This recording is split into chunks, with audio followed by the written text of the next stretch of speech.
41টা বসন্ত পাৰ কৰিছো। এই যি সাংবাদিকতা জীৱনৰ প্ৰায় 20টা বৰ্ষ পাৰ কৰিলো, পাৰ কৰা জীৱনত যিসমূহ অভিজ্ঞতা পাইছো, যিসমূহ সংঘাত জীৱনৰ গতি কেনেদৰে সলনি হয়, তাৰ ভিতৰতে দুটামান কথা মই কৈ আপোনালোকৰ মাজৰ পৰা বিদায় লওঁ। মই ভাবো আপোনালোকৰ জীৱনটো সদায় নিজৰ ওপৰত নিৰ্ভৰশীল হ'ব লাগে। আমি যিহেতু ছাত্ৰ, আমাৰ মা দেউতাই যিহেতু আজি খেতিপথাৰৰ দিন, খেতিপথাৰৰ কথাকে যদি মই ক'ব বিচাৰোঁ, খেতিপথাৰত যেতিয়া আমাৰ মা দেউতা ওলাই যায়, দেউতাই কুশল ওলাই যায়, আগত গৰুহাল আছিল, এতিয়া গৰুহাল গোৱাৰ ৰাস্তা নিজে হৈ পৰিল।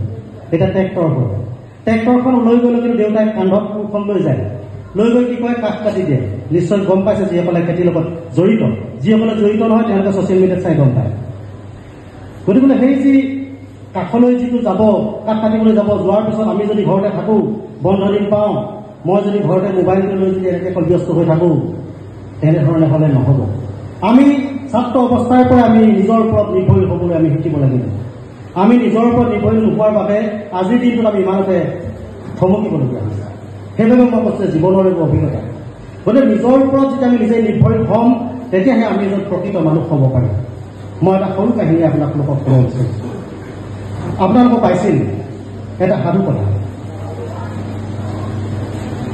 এজন পুত্ৰ আৰু এজন পিতৃয়ে সেই সোণালী বতৰ তেওঁলোকৰ ধান দাবলৈ হ'ল, ধাননি পথাৰলৈ তেওঁলোক ওলাই গ'ল।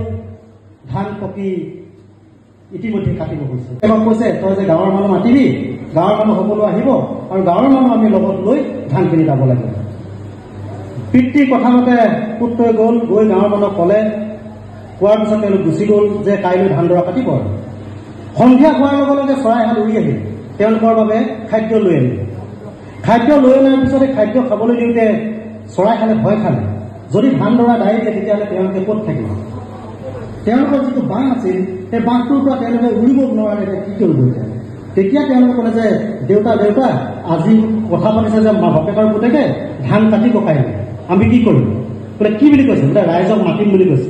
চিন্তা নকৰিব, চিন্তা কৰিব নালাগে, কাইলৈ ধান নাকাটে। সেইদিনাখন উৰি গুচি গ'ল। আকৌ দ্বিতীয় দিনা সেইদিনাখন কি হ'ল? ধান দাবলৈ ৰাইজ নাহিল। বাপেক আৰু পুতেক ধাননি গাঁৱলৈ আহিছে, ৰাইজ নাই। বাপেক চিন্তিত। তেতিয়া বাপেকে ক'লে, এটা কাম কৰ, ৰাইজ যেতিয়া নাহিল, আমাৰ মিতিৰ কুটুমৰ মানুহ মাত, মাহীয়ক মাত, পেহীয়ক মাত, আৰু ধান দৰা দাবই লাগিব। সেইবাৰো গুচি গ'ল। সন্ধিয়া পুনৰ চৰাইহাল আহিল। চৰাইহাল অহাৰ পিছত তেতিয়া আকৌ কৈছে যে দেউতা দেউতা আজি আহিছিল, আজি কৈছে যে তেওঁলোকৰ মিতিৰৰ মানুহ মাতিব ধান দাবলৈ, গতিকেলৈ ধান দাবই, আমি কি কৰিম দেউতা? তেতিয়া কৈছে যে তোমালোকে চিন্তা নকৰিব, ধান দৰা নাগায়। সেইদিনাখন উৰি গুচি গ'ল। পিছদিনাখন পুনৰ আহিল। পুনৰ আহি পিনে যেতিয়া বাপেকে আৰু পুতেকে আহিল, মিতিৰৰ মানুহ নাহিল। তেতিয়া বাপেকে পুতেকক কৈছে, আমি আৰু এতিয়া ৰৈ নাথাকোঁ, কাইলৈ আমি তই আৰু মই আৰু ভনীৰাক লগত ল'বি, স্কুল যাব নালাগে, কাইলৈ ধান দৰা আমি দাই কৰিম। তেতিয়া সেই চৰাইহাল আকৌ সেই ৰাতি ঘূৰি আহিল। তেতিয়া পুনৰ চৰাই পোৱালিকেইটা ভয় খাইছে যে কি হ'ব, আমি উৰিব পাৰিছোঁ, অলপ অলপ উৰিব পৰা হৈছোঁ, কি হ'ব এতিয়া? তেতিয়া সেই চৰাইহালে ক'লে যে দেউতা দেউতা আজি আহিছিল, তেওঁলোকে ধান দোৱা কথা কৈছে। কি ক'লে? নহয়, তেওঁলোকে নিজেই দাব। তেতিয়াহ'লে কাইলৈ আমি উৰিব লাগে। আৰু পিছদিনাখন তেওঁলোকে ধান দোৱাৰ আগে আগে সেই চৰাইহাল উৰি গুচি গ'ল, উৰিব পৰা হ'ল। সেই কথাখিনিৰ পৰা কি বুজা গ'ল?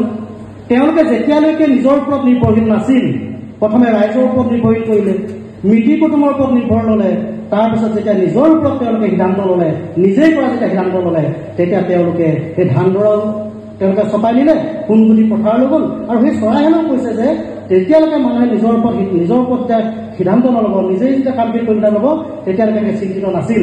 যেতিয়া তেওঁলোকে নিজৰ ওপৰত সিদ্ধান্ত ল'লে, নিজেই ধান দাম বুলি ল'লে, তেতিয়া চৰাইহালে বুজি পালে যে আজি নিশ্চিত ধান দৰা দাব। গতিকে আমি জীৱনত সদায় নিজৰ ওপৰত আমি নিৰ্ভৰশীল হ'ব লাগিব। আৰু যদি নিজৰ ওপৰত নিৰ্ভৰশীল হয়, তেতিয়াহ'লে জীৱনত সফলতা লাভ কৰিব পাৰি।